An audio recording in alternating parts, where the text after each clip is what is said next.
عظیم احمد طارق شہید بھائی جو تحریک کا بنیادی نظریہ ہے، تحریک کی سوچ و فکر ہے، اور تحریک کی بالخصوص ابتدا سے جو نظریاتی لٹریچر تحریک کو فراہم ہوا، جو سوچ و فکر تحریک کو دی گئی،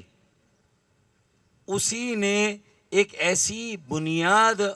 قائم کی کہ جس کی بدولت آج ہم سینہ ٹھوک کر یہ کہہ سکتے ہیں کہ اگر پاکستان میں عام انسانوں کا، پڑھے لکھے طبقے اور نوجوانوں کا، مڈل کلاس سے تعلق رکھنے والے سیلف میڈ لوگوں کا، اپنی مدد اور اپنی محنت سے اپنے پیروں پر کھڑے ہونے والوں کا اگر کوئی سیاسی عمل ہے تو وہ ایم کیو ایم پاکستان ہے۔ اور آج اگر ہم یہ دعویٰ کرتے ہیں کہ ہم ایک نظریاتی تحریک ہے، اور ہم میں اگر اس نظریے کی کوئی رمق موجود ہے تو وہ اس بنیادی سوچ و فکر، اس نظریے اور اس نظریے کو تحریر اور تقریر اور تفسیر کی جو شکل شہید عظیم احمد طارق نے فراہم کی، اگر ہم اپنی تحریک کی تاریخ سے، اپنی تحریک کی بنیاد سے اس نظریے کو، سوچ و فکر کو، اس بنیادی لٹریچر کو اگر منہا کر دیں تو میں سمجھتا ہوں کہ پھر یہ جو تحریک ایک توانا درخت بنی تھی، ایک توانا شجر بنی تھی، اور اس نے ایک سایہ دار شجر کی شکل اختیار کی، پھر اسے ہماری غلطیوں نے، اسے پھر عاقبت نااندیشی نے، اسے پھر مطلوق العنانی نے جس جگہ لا کر کھڑا کیا، آج ہم سب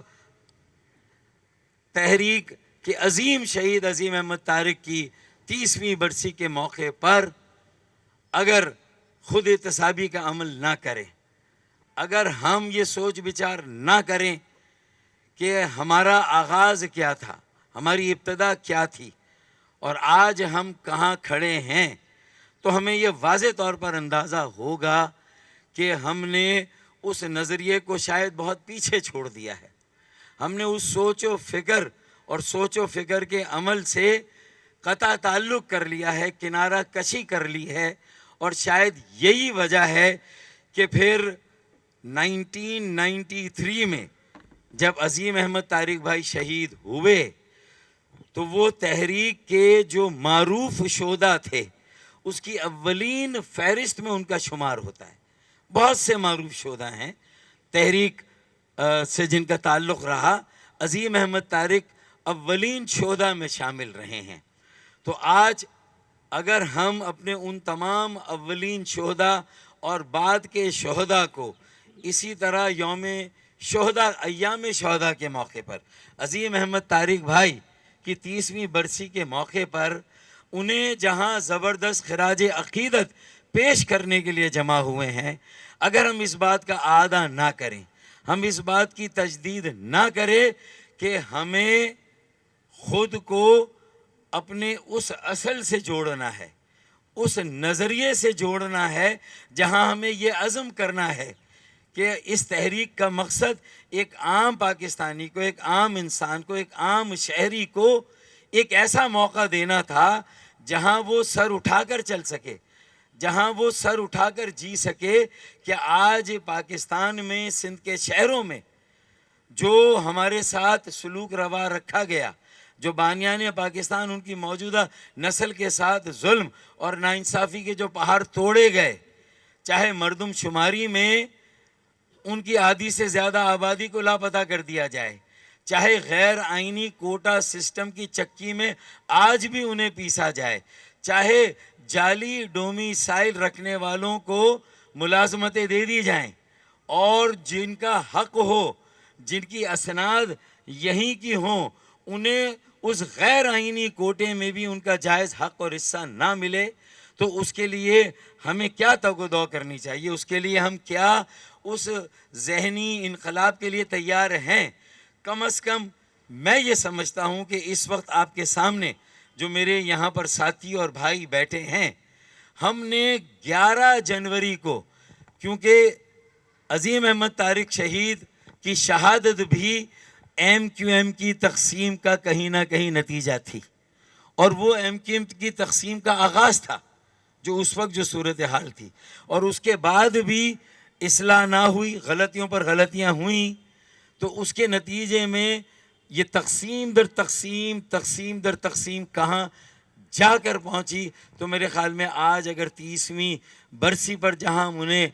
خراج عقیدت پیش کر رہے ہیں، تو ہمیں اس بات کا بھی برملا اعتراف کرنا چاہیے کہ ہمیں اپنے اپنے حصے کی غلطیوں کا اعتراف بھی کرنا چاہیے۔ مہاجروں اور مظلوموں سے، اپنے ووٹ بینک سے کھلے دل کے ساتھ، پاکستان کے تمام مظلوموں سے کھلے دل کے ساتھ اس کی معافی بھی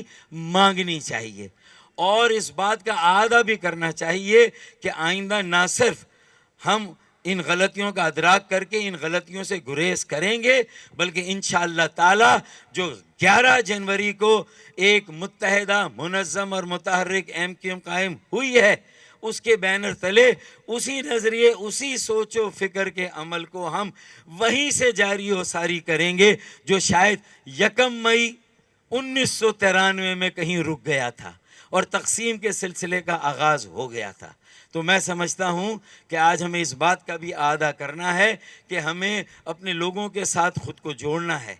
ہمیں لوگوں کا ایک سیاسی عمل بنانا ہے، متوسط طبقے، غریبوں کا، لوگوں کو یہ موقع فراہم کرنا ہے کہ وہ عزت کے ساتھ جئیں اور عزت کے ساتھ مریں، اور یہی ہمارا عمل ہونا چاہیے کہ نہ سر جھکا کے جئیں ہم اور نہ منہ چھپا کے جئیں، نہ سر جھکا کے جئیں ہم اور نہ منہ چھپا کے جئیں، ستم گروں کی نظر سے نظر ملا کے جئیں۔ اب اگر ایک رات کم جئے تو کم ہی صحیح، اب اگر ایک رات کم جئے تو کم ہی صحیح، یہی بہت ہے کہ ہم مشعلیں جلا کے جئیں۔ اس عزم کا اعادہ کرنا، اس کی تجدید کرنی ہے، یہ عہد کرنا ہے کہ غلطیوں سے گریز کرنا ہے، اور انشاءاللہ لوگوں کے ساتھ خود کو جوڑ کر ایک بہتر، ایک صاف ستھری، لوگوں کے لیے قابل قبول، ایک معتبر M Q M Pakistan, M Q M Pakistan کی تنظیم اور ایم کیو ایم پاکستان کی تحریک کو قائم کرنا ہے۔ یہ ہمارا عزم ہونا چاہیے۔ پھر یہ جو مردم شماری میں ہمارے ساتھ ظلم ہو رہا ہے، غیر آئینی کوٹا سسٹم کے باوجود ہمیں اپنا کوٹا، یعنی اس کو بھی اگر کہیں ہم نے سہ لیا، برداشت کیا، عدالتوں میں چیلنج کیا ہے، لیکن اگر پھر بھی وہ موجود ہے تو ہمیں جو ہے وہ اس کے ازالے کے لیے ہمیں جو جد و جہد کرنی، اس کے لیے خود کو تیار کرنا۔ اپنے لوگوں، 5 لاکھ ہمارے سامنے سے نوکریاں چلی گئیں، دے دی گئیں، لیکن سرکاری نوکریاں صوبہ سندھ کی حکومت نے گزشتہ 15 سالوں میں بلا شرکت غیر، ہمیں اگر عظیم احمد طارق کی روح کو خراج عقیدت پیش کرنا ہے تو ہمیں ان نوکریوں میں اپنا جائز حصہ واپس لینا ہے۔ بلدیاتی اختیارات وسائل 140A کے تحت سپریم کورٹ کی پٹیشن کے نتیجے میں یہ ساری جد و جہد کرنا ہے، اپنے لوگوں کا حق دلانا ہے، مظلوموں کو موقع دینا ہے۔ میں سمجھتا ہوں کہ اس کے لیے ہمیں خود کو ذہنی طور پر، نظریاتی طور پر تیار کرنا ہے، اور یہ عہد کرنا ہے کہ انشاءاللہ تعالی آج کے بعد پیچھے مڑ کر نہیں دیکھنا۔ ہم نے،